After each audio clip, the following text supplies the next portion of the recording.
Minat yang tulus pada orang lain adalah kualitas paling penting untuk dimiliki oleh seorang penjual.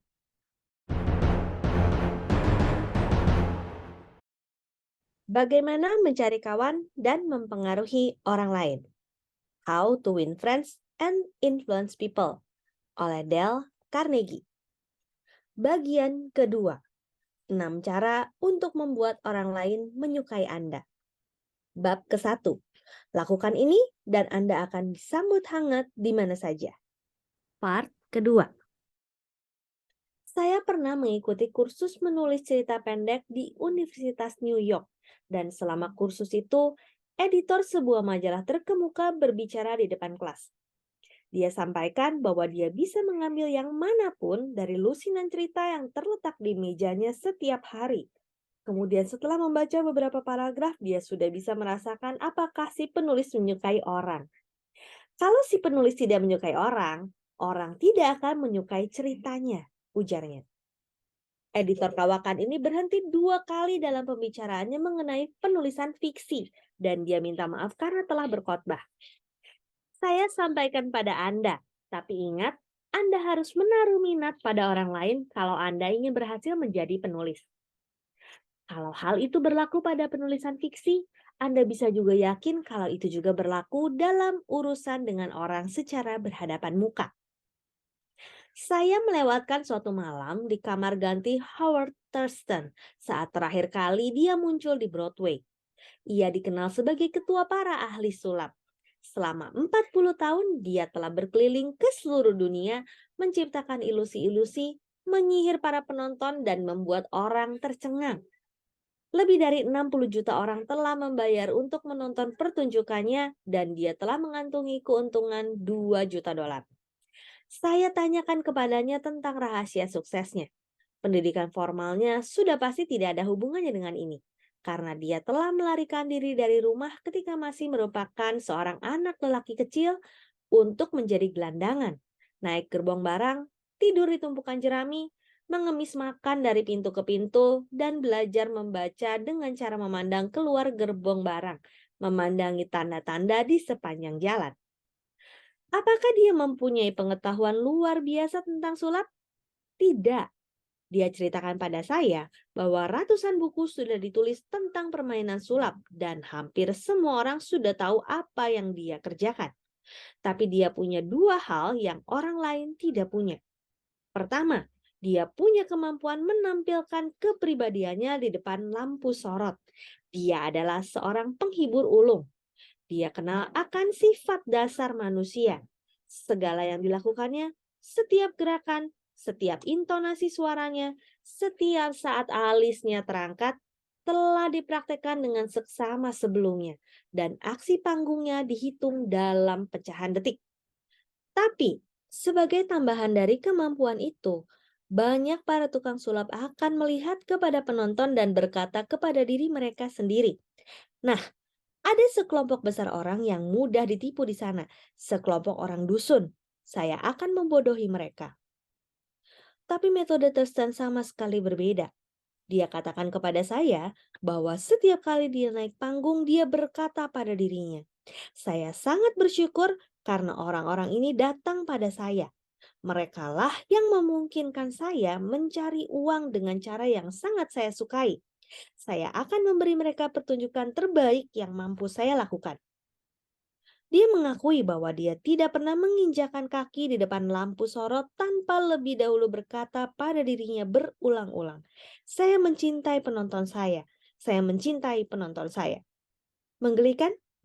Tidak masuk akal? Anda berhak untuk berpikir apapun yang Anda sukai. Saya sekedar menyampaikan kepada Anda tanpa komentar. Persis seperti resep yang digunakan salah satu tukang sulap yang paling terkenal sepanjang masa. George Dyke dari North Warren, Pennsylvania, dipaksa berhenti dari bisnis pompa bensinnya setelah 30 tahun di sana, ketika satu jalan raya baru hendak dibangun di lokasi pompanya. Tidak lama sebelum hari-hari pensiunnya mulai membuatnya bosan, dia mulai mengisi waktunya dengan mencoba bermain musik dan berbicara dengan banyak pemain biola yang berhasil. Dengan caranya yang rendah hati dan ramah, Dia menjadi tertarik untuk mempelajari latar belakang dan minat-minat para musisi yang dijumpainya. Meskipun dia sendiri bukan pemain biola besar, dia mendapat banyak kawan dalam pengejaran ini. Dia menghadiri kompetisi-kompetisi dan segera saja dia jadi dikenal di antara para penggemar musik country di bagian timur Amerika sebagai Uncle George, sang pengerik biola dari country Kinzua. Bila kita mendengar Uncle George, dia sudah berusia 72 tahun dan menikmati setiap menit kehidupannya. Dengan memiliki minat yang pasti terhadap orang lain, dia menciptakan kehidupan baru bagi dirinya sendiri pada saat hampir semua orang mengira bahwa tahun-tahun produktifnya sudah berlalu. Itu juga merupakan salah satu rahasia dari kepopuleran Theodore Roosevelt yang mengagumkan. Bahkan para pembantunya mencintainya. Pelayan prianya, James E. Amos, menulis sebuah buku tentang dirinya berjudul Theodore Roosevelt, Hero to His Valet. Dalam buku itu, Amos menceritakan insiden menarik ini. Istri saya suatu kali bertanya kepada presiden tentang sejenis tanaman bernama Bob White. Dia belum pernah melihatnya dan presiden menjelaskan pada istri saya dengan terperinci. Beberapa waktu kemudian, telepon di pondok kami berdering. Istri saya menjawab telepon dan itu ternyata Tuan Roosevelt sendiri. Dia telah meneleponnya untuk menyampaikan kepadanya bahwa ada Bob White di luar jendela kamar istri saya dan bahwa kalau istri saya mau melongok keluar, dia dapat melihatnya. Hal-hal kecil seperti itu sungguh merupakan sifat khas darinya. Saat dia melewat ke pondok kami, meskipun kami belum terlihat, kami akan mendengarnya memanggil, "Oh, oh, oh, Annie," atau "Oh, oh, oh, James." Itu hanya sapaan ramah saat dia lewat. Bagaimana bisa para pegawai tidak menyukai seorang lelaki seperti itu? Bagaimana setiap orang bisa tidak menyukainya? Roosevelt berkunjung ke Gunung Putih suatu hari saat Presiden dan Nyonya Taft sedang keluar. Rasa sukanya yang tulus terhadap orang-orang sederhana diperlihatkannya dengan fakta bahwa dia menyapa semua pembantu Gedung Putih dengan menyebut nama, bahkan para pembantu wanita. Tapi saat dia melihat Alice, si pembantu dapur, dia bertanya pada Alice apakah masih membuat roti jagung. Alice mengatakan padanya bahwa dia kadang-kadang membuatnya untuk para pembantu, tapi tak seorang pun memakannya. Wah, mereka memperlihatkan selera buruk. Akan saya sampaikan kepada presiden begitu saya berjumpa dengannya, balas Roosevelt. Alice membawa sepotong untuknya di piring dan dia pergi ke kantor sambil memakannya saat dia berjalan dan menyapa para tukang kebun dan pesuruh ketika dia lewat. Dia menyapa setiap orang persis seperti yang dilakukannya pada masa lalu. Ike Hoover yang pernah menjadi kepala pelayan di Gedung Putih selama 50 tahun berkata dengan mata penuh air mata, "Itu satu-satunya hari bahagia yang kami peroleh dalam waktu 2 tahun. Dan tak seorang pun dari kami yang akan menukarkannya dengan uang $100. Perhatian yang sama terhadap orang-orang yang tampaknya tidak penting membantu wiraniaga Edward Skies Jr. dari New Jersey menahan satu pelanggan. Beberapa tahun lalu, saya ditugaskan untuk mencari pelanggan bagi Johnson & Johnson di area Massachusetts. Satu pelanggan adalah sebuah toko obat.